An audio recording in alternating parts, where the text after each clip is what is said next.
Hello, this is Dr. Nancy Trimbley with your Healthcare Arsenal podcast. This podcast is designed for that person who knows there's a better way towards health and wellness.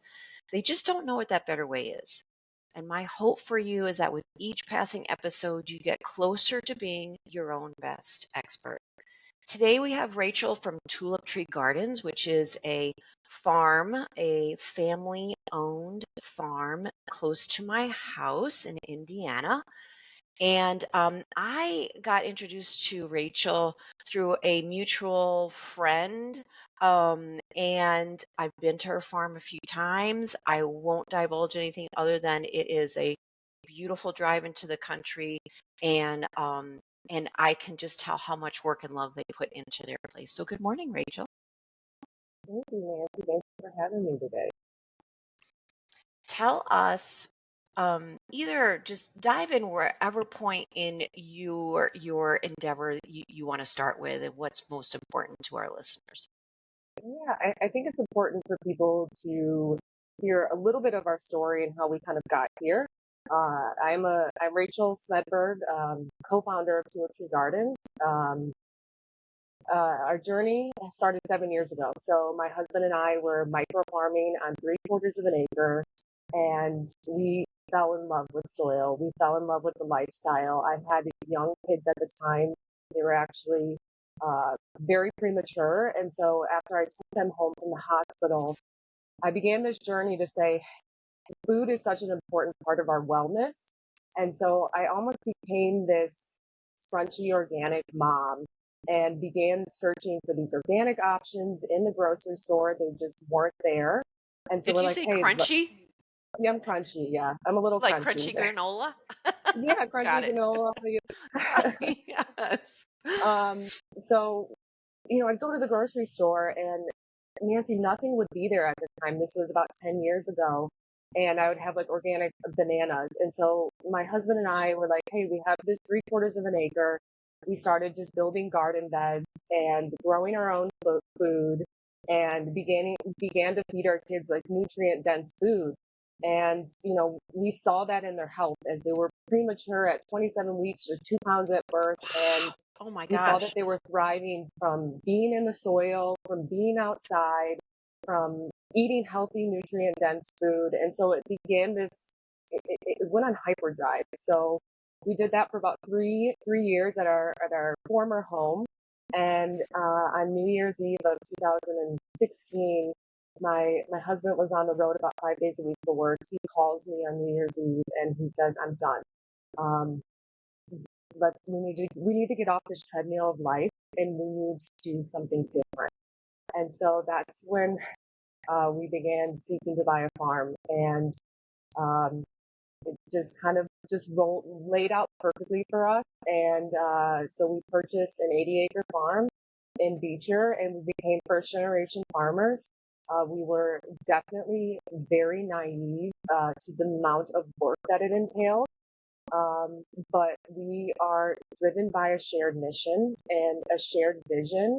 And we saw this land that was corn and soy, and we said we need to do something different with this. We need to protect this land. And so we jumped on the land and began a lot of trial and error, a lot of mistakes, and began really our journey of restoring the soil at our farm and connecting our community with that soil and connecting our community with the food that is grown on that soil.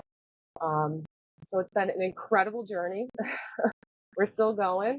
We got a lot more impact to make. Yeah. But we really just strive to tell people that it is so important to know your local farmer.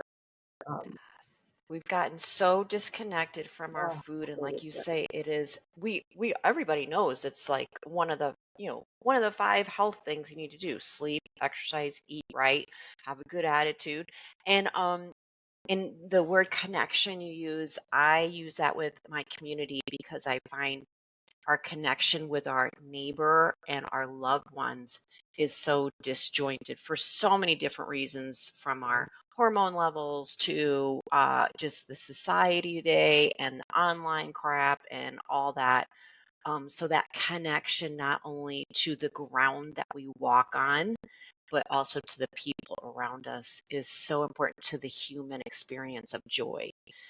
Right, right. And I And think that it shows our disconnection right now really shows us the true disconnection to nature.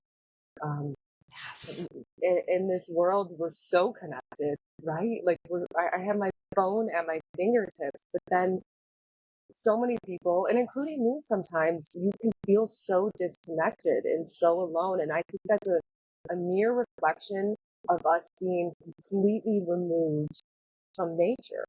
Um, and yes. the, the connection, the deep connection that we have with nature, I think that correlates so much with our health when we began to feel connected again. Our mental health, our physical health can change. Yes. I mean, and we're going even beyond the literal nutrients in locally grown foods. Um, because I ground every day. I look at the rising sun. I teach my audience to do that. Just connecting to the sun and the vitamin D is so good for our circadian rhythms and our hormone levels and our protection against the afternoon sun. And so and I have been a member of a CSA, which is community sponsored agriculture for my people that don't know. And so over the summer, from a local farmer in Lowell, Indiana, I would get a weekly, well, just a weekly gift bag of just whatever was growing on the farm, and I could feel the nutrients and the goodness of that food when I ate it, as opposed to the grocery market food where it felt empty, even though it looked nice and it was maybe even the same lettuce, but it was not the same. Yeah, I mean, you look at uh, conventionally grown products or, products that are in the grocery store, and those tomatoes on the shelf were harvested over 2 weeks ago. They were put on a I think if truck, you're lucky, sprayed to essentially ripe on the truck. And at the end of the day, when it gets to the grocery store, there is no nutrients in that. And that's why it is so important to find the food locally, or I always encourage people to grow food themselves, connect with food yourself, connect with your food stores. But you can even look at spinach and say the first day that it's out of the ground, it's already losing nutrient, density. And so by knowing your local farmer and saying, hey, this spinach was harvested, 12 hours ago, and I'm going to bring this nourishment to my body, so you can't do it all. I always tell people, don't overwhelm yourself. Start little. Start little, just a little bit at a time, and say, hey, I'm gonna go and get my vegetables from a local farmer. I think it's with social media. It is easier to connect with your farmer. I think, I look back at 10 years ago when I was, searching for those options, and they weren't on, farmers weren't on social media. And so now farmers have used that platform as a tool and have gained more clients, and it is easier for you to seek out your local farmer and find your local farmer. And then especially, farmers that are practicing regenerative and organic practices, um, you're not only giving the nourishment to yourself, you're returning it to the soil too, and you're supporting these yes. practices that will hopefully facilitate impact through generations. And that's our Impact main through goal. generations. Yes, I Yeah. totally agree. One of my friends, I've been in the horse world for decades, and one of my friends, her grandmother had a family farm here in Indiana, and she said the breakdown in society happened when the family farm broke apart. And that's when we started to see these mega farms where they're not 80 or 100 acres like yours, but they are farming thousands of acres. Yeah. Talk to our audience about regenerative farming and how that looks different from what we see here in the Midwest of those thousands of acres of corn and soybeans.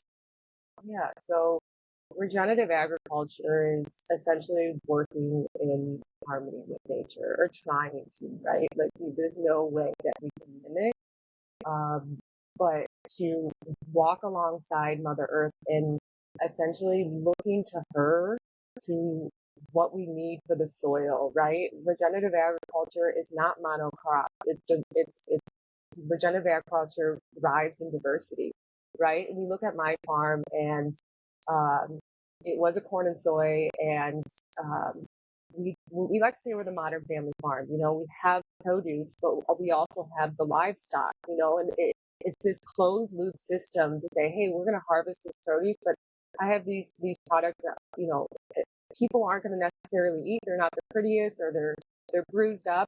I'm giving that back to my pig, and my pigs are eating that, waste nitrogen in the soil, and it's this closed loop system.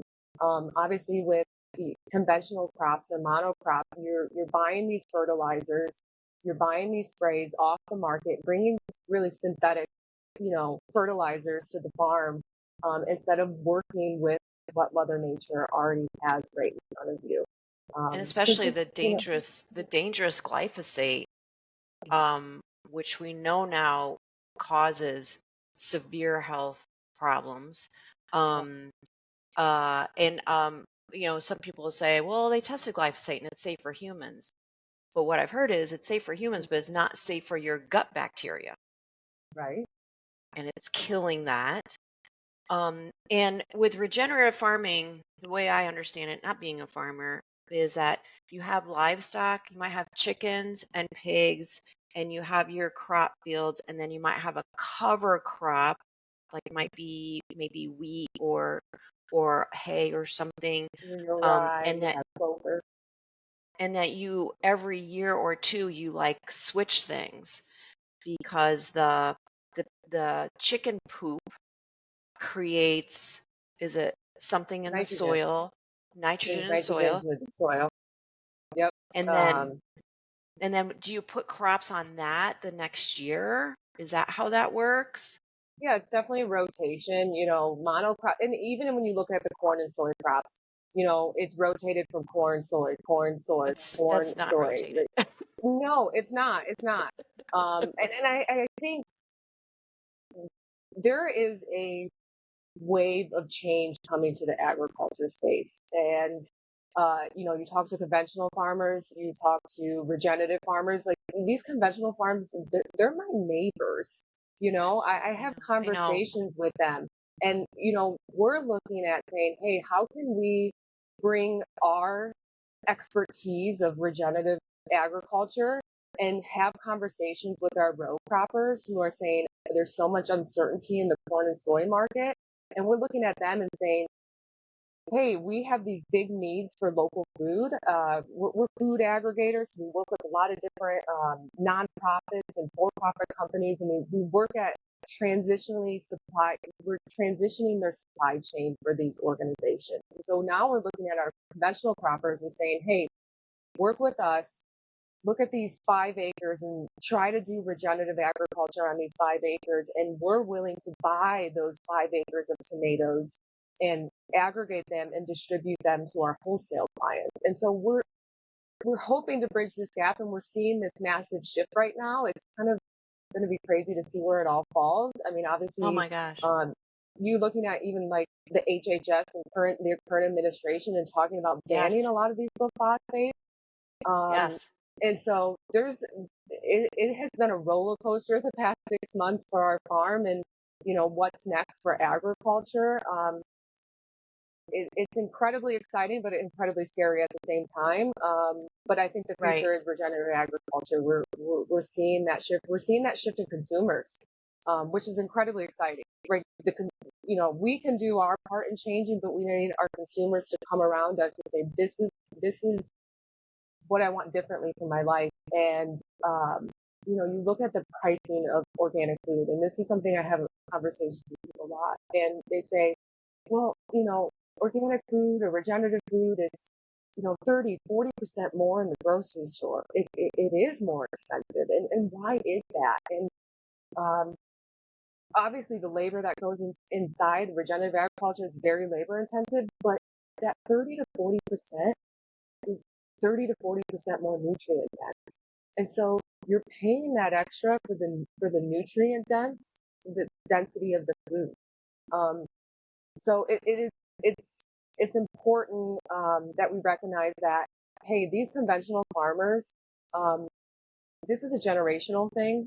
They don't have really a way out. They're in Right. millions of dollars in debt, and we need to kind of bring this bridge for them to be able to make Yes. these shifts that we want to see in row cropping. I totally agree, and I want to kind of circle to some other tangential issues. Like one thing is with the price of organic food. So I have in years past gotten this weekly box of I never know what vegetables because it's just what's going on with the weather and the farm and what are they Yeah. picking, and that's what I get. And I would wait to plan my week around these gorgeous just picked yesterday vegetables, plan my weekly meals. Now, and also, by the way, these vegetables that are grown locally and organically and picked yesterday, they keep so much longer than the grocery store vegetables. But that I'm going to make sure I eat all of these because this is where the nutrients are. I'm not Right. going to squander them. And then, so even though you pay more, if you really put some thought into what you're going to be eating, it makes it worthwhile. And the other thing that comes to mind as we talk, the two other things, one is the low income areas of our country, which they call a food desert. If we can create these local farms, even in cities, we can create rooftop farms so we can feed our lower income population, which I mean, what they have available is abominable, and how we expect them to elevate themselves out of poverty without good nutrition, it's a total disconnect. And with RFK Jr. as head of the HHS now, at least we're asking the questions. At least we're saying we're pointing at the problem and saying, here's the problem. What can we do? And I love how you say we need to bridge that gap with these conventional monocrop farmers who are just trying to raise their families and, Yeah. make a good living themselves. And they are kind of like stuck with the multi-million dollar equipment and with the cycle of what they're in and with the subsidies from the government and paying back their loans. Yeah, how do we bring them together? Because these are good people, Yeah. No. and they want the best for Right. their community. Yeah. So interesting that you bring this subject up. We last season became a part of a program called the LFPA program. It's a national program, and we specifically worked with the University of Illinois to bridge that gap from farm to the most vulnerable communities. So we distributed over 200,000 pounds of regeneratively grown food to local food banks and food pantries through this grant. We launched a box packing program, and we essentially gave um, uh, through this grant gave these communities these nutrient dense food boxes, and uh, that food that was in this box was essentially what was known to be only the affluent farmers market is now hitting the bellies of the people that have never had this food before. It has been an incredibly rewarding journey because we obviously from start to finish working with the farmer and then, seeing the end recipient get this food. Um, the change is happening, right? We just need to kind of keep that momentum going because we look at food, and I brought the generational impact. Like, this is how we're going to help with mental health. There's so Yes. many ripple effects when it comes down to our gut biome and food that this is a ripple effect when we can feed the most vulnerable people this nutrient dense food, right? Like, for us, obviously, I have access to this food. It's right on my farm. I'm sure a lot of your listeners, have the means to be able to look for healthier options. But if we look at these communities that have never had the means, or when they're on SNAP, they're getting you know, SNAP benefits for soda. We need to Mm-hmm. diverse those spending dollars to say no. There's a solution to more than just our gut biome, but our mental health and our well-being. Mm-hmm. That we hope that this revival is coming, Oh my and gosh. I think just people being aware and having the conversation, Yes. I think is the first step forward. Yes. Oh my gosh. And that's it's gonna be a long road. It is, Um, and but I that's the think that patience. yeah, Patience, like nature. We got to be patient. right. But I love that we're at least asking the questions now, and yeah, and in looking for solutions and understanding that even though we come from it from different perspectives, we all have the greatest we're looking for the best outcome for all. Yeah, Yeah, yeah, so true. And so now to kind of switch over to like your farm in particular, and I love what you're doing on a grand scale. That is because as a business owner myself, it's so easy to silo yourself and just, be in at your workplace, taking care of business, watching your expenses, watching your income. How can we grow the brand? How can we grow the business? But I love how you are, I mean, just reaching out and trying to benefit everybody involved because it just opens up the landscape for visibility to what you're doing. Um, uh, certainly and feel like so, that our purpose is we bought this farm and say that this land needs to be shared.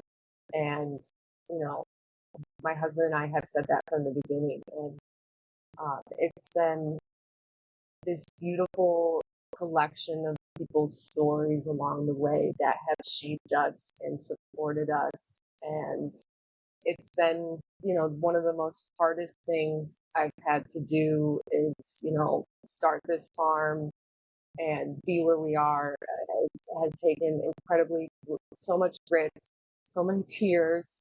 Um, but when we're driven by that mission and the vision and we truly feel like this is our purpose, it's really easy to welcome people on the farm and say, like, this is something that we can all share together.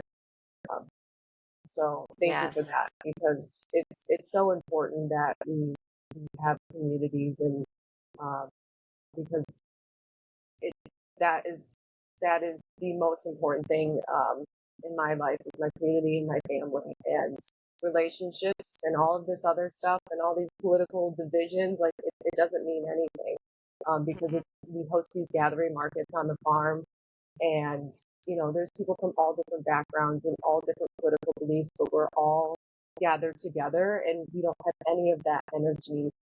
So I think it's important that we need to recognize there's so much beauty in community. yes, so true, so true. I love that. It takes it from, a business, and I recognize the fact that you and your husband both have corporate backgrounds, which I think really lends that smartness to the business itself. But then you completely are living the mission of the land is our community. It's there for all. It's all of ours, Mhm. and it needs to blossom again. No pun intended. Right? Yeah, but when you're Tell driven me by of the mission, like even yeah. like even like our staff members, um, you know, I have a staff member that's been there for a few years, and she's like, I don't know what it is about this place, and she's like, it just keeps drawing me back in, and she's been with us for 5 years, and I was like, it's not Jesse or I, it's the mission, and I've learned that along the way that people want to feel impactful. And even when people come to the farm, they feel impactful just supporting us. And it is impactful. Your purchases are impactful, but even our staff members, when you're driven by a mission, it makes things so much easier. Yes, so true. Tell us about Tulip Tree Gardens. We are going to link your website in the show notes. I was on your website this morning. It is beautiful. I love how it Thank lays out and rolls through like your stuff, and tell us It's a about work it. in progress, like it's being a being a business owner. Oh, It's like we're wearing multiple hats all day long. It's like uh-huh. I'm putting out fires all day long, right? So Yep. website, it's like, I'm out in the field. It's like, oh, I have to go and update the website, but I appreciate you saying that. So we are, a wellness and food farm. So we have a lot of hemp-based products as well because we believe that, the soil can provide medicines. We have hemp-based products. We have food-based products. You can visit our website. We ship nationwide. But also, if you're local to us, please come and visit our farm. We're in Beecher, Illinois. May 1st, we kick off our farmers market. So they're every other Thursday on the farm. It's live music, farm to table food, vendors, community. It's just a really great event to kind of just escape. We have a lot of people come down from the city of Chicago just to get out of the city and connect. And then also, we're in the pilot stage of launching at-home delivery. So we have launched in 22 zip codes in the city. And we hope to launch more for our local community. Obviously, you can visit us in the farm stand, but we're hoping to pilot that for our immediate local community as well. So we're growing, we're expanding, just trying to make local food and nutrient-dense food more accessible. Wonderful. That is awesome. I am busy on the first, but we will make sure that we get there on Thursdays for the Yeah, music. It is, like I said, a beautiful drive through the countryside. And I live on the edge of country, and I love going to Beecher because it's just, you got to go around all open. these like Yeah. country, it's a wide open space, nice roads. Um, and tell us a little bit more about the hemp and the CBD products that you have. I think that was a really smart edge in income Yeah. producing as a business. But I know for my patients, a lot of them rely on their own, their favorite. So tell us about that. Yeah, so, when we bought the farm, we knew that we couldn't really cash flow the farm or with just produce and floral. And so my husband and I we believe in the cannabis plant and what that provides. And so we grow industrial hemp alongside of our produce. Industrial hemp is an herb, right? It's a medicinal herb. And so we grow industrial hemp, we process and create all the formulations seed to bottle. So a true farm seed to bottle brand. But you know, people will Does that come mean in it and it doesn't go outside the farm for processing? It all stays right exactly there? everything Ah, cool. is seed to bottle. Um, what we have learned along the way, our hemp-based products, strong anti-inflammatories. I'm sure some of your followers take a CBD product, believe in what it does. But I always say that it's not a fix-all, right? When people come in and say, "Hey, I have this pain, I have this going on," you know, I'm asking the questions. Okay, number one, how's your diet? I'm not going to sit and say, "Hey, this product, you're going to take this product and it's going to make everything great." Like there are so many different levels to our wellness, and so hemp and CBD is just part of the supplements of the vitamins. So yeah, we make oil products, topical products. We have smokable products, and then obviously food products. So food and medicine. Um, it is so important that we look to Mother Earth um, before we maybe see a doctor or Mm-hmm. holistically for our wellness. It's so important to look to Mother Earth. And so we just believe in her for medicine. Absolutely. That's awesome. Now, I also saw on your website that is it you bring in products from other local producers? I thought I saw something that maybe was like a fermented vegetable in a jar. Is that what You that were probably is? looking at our online farm stand. Was it the online farm stand? Yes. Yeah. Yes. So that's our online farm stand platform. We actually uh, have a micro grocery store in Evanston on the north side of the city. And Oh, yeah, so it's actually temporarily closed because we had a flood there actually, so we're repairs. We're actually looking at a new location right now. It's been like Always a something, right? whirlwind the past. It is. I just with farm and a business owner, I'm just rolling with the punches. Like I have That's right. surrendered, right? Like year 3, I'd let like stress just all consume me, and now I'm like year 7. I'm like, you know what? This is life. Like this is life on the farm. So we Right. have this micro grocery store, and essentially it was started on the cusp of COVID. And farmers were looking for outlets to sell their goods. Restaurants were closed down, and so this was birthed through COVID as being really a non-contact pickup to support your farmers. Huh. And so now we're kind of just in the process of reinventing it and what it kind of looks like going forward. So yeah, you probably saw a lot of the products from other farmers, but we work with about 85 different farmers in our area. Like you said, Wow. farmers, we're entrepreneurs, and we're just trying to, use our skill set and bring it to the farming world and, build really local food infrastructure. So again, food can be more accessible. So it's a journey. I don't think we'll ever, get it to the point Be that we want, done. but no, no, no. But as long as, we can say, hey, farmers, maybe you don't need to go to a farmer's market, or you can stay in your field and you can look to us to say, hey, I have, 300 pounds of carrots. Can you help me, bridge that gap to consumer or wholesale buyer? So that's kind of, we're building that local Wow. food infrastructure, and we have a phenomenal team that's behind us. We've grown so much this past year, and it's not all me. It's the team, and it's been so incredibly rewarding to do this.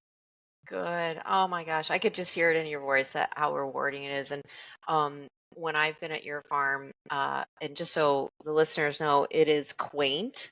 It is pretty. There's original buildings, I'm guessing, where Yeah. that house a store, and it is the energy of those farm days is just super fun and relaxed. Very cool. Now, we're going to wrap it up, but I have one last question for you. If you had a billboard for all to see, what would it say? Do you know your local farmer? Excellent. It's so important. It's so important. And ask the farmers questions too. Um, it is important. Like go to the farmers market, build a relationship with the farmer, ask them questions. What are they spraying on their crops? How are they harvesting? Are you adding this? Are you working with synthetic fertilizers or, closed loop fertilizers? It's just because it has this USDA organic label, um, that doesn't beat actually having a relationship. So do you know your local farmers? I love it. I love it. Rachel, this has been so illuminating.